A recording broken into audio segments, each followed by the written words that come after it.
নরসিংদী জেলার রায়পুরা উপজেলা নীলকুঠি নামক গ্রামের আটকান্দি জামে মসজিদ। স্থানীয়দের ভাষ্যমতে এই মসজিদটির বয়স 250 বছর প্রায়। যদিও মসজিদটি 250 বছরের পুরনো, কিন্তু মসজিদটিকে আধুনিকায়ন করার চেষ্টা ছিল ত্রুটিবিহীন। বর্তমান সময়ে এই মসজিদটি দেখলেই বোঝা যায় যে পুরনো এবং নতুনের একটি সংমিশ্রণ রয়েছে এখানে। খুব সহজেই সেই সংমিশ্রণ অনুধাবন করা যায়। অন্যান্য সকল মসজিদের ন্যায় এই মসজিদেও রয়েছে একটি ছোট বারান্দা। বারান্দায় 2 কাতারে নামাজ পড়ার সুব্যবস্থা আছে এবং মসজিদের ভিতরে কাতার হয় 3টি।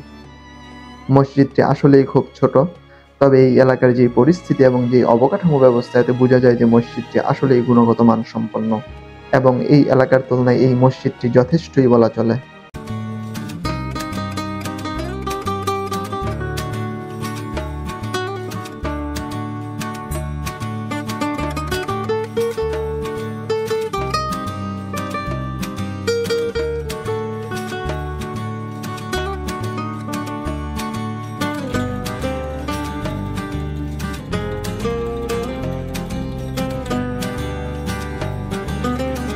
এই যে এটা হলো মেহরাব।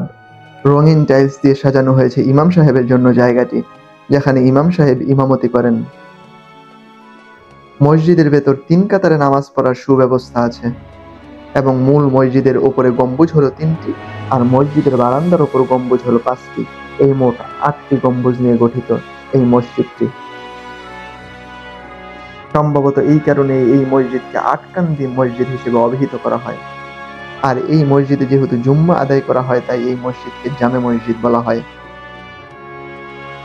তবে মসজিদটির নামকরণের ব্যাপারে নিশ্চয়তা দেওয়া সম্ভব নয়। মসজিদের ভিতরে 2 পাশে 2টি জানালা আছে, যদিও দেখতে জানালাগুলো দরজার মতো, কিন্তু আসলে এগুলো জানালা। যদি জানালা দিয়ে মসজিদের বাইরের দৃশ্যটা এবং গ্রামটা দেখা হয়, তাহলে দেখায় ঠিক এমন, যেন এক স্বপ্নের মতো গ্রামের ভিতর ছোট একটি মসজিদ। শরৎকাল এবং শীতকালে যদি এখানে আসা হয়, তাহলে স্পষ্টত বোঝা যাবে যে এটি স্বপ্নের মতো সুন্দর এক 8 গম্বুজ বিশিষ্ট মসজিদ। নির্মাণ শৈলীর গঠন বলে দেয় যে মসজিদটি পুরনো কালের। মসজিদে প্রবেশ এবং প্রস্থানের জন্য দরজা আছে 3টি আর বারান্দায় 2 পাশে 1টি করে মোট 2টি দরজা আছে। বাইরে প্রশস্ত একটি জায়গা আছে যা খুবই বড়, এটিকে উঠোনি বলা যায়, তবে পাকা। শুক্রবার জুম্মাবারে অনেক বেশি মুসল্লির আগমনের ফলে এই জায়গাটি পাকা করা হয়েছে, যাতে করে সুন্দর রূপে নামাজ আদায় করা যায়। কত রঙে রঙিন, সুন্দর আর সৌন্দর্যে ভরপুর আমার এই সোনার বাংলাদেশ। যতই দেখি ততই মনে হয় আরো দেখি, এ দেখা যেন শেষ না হয়।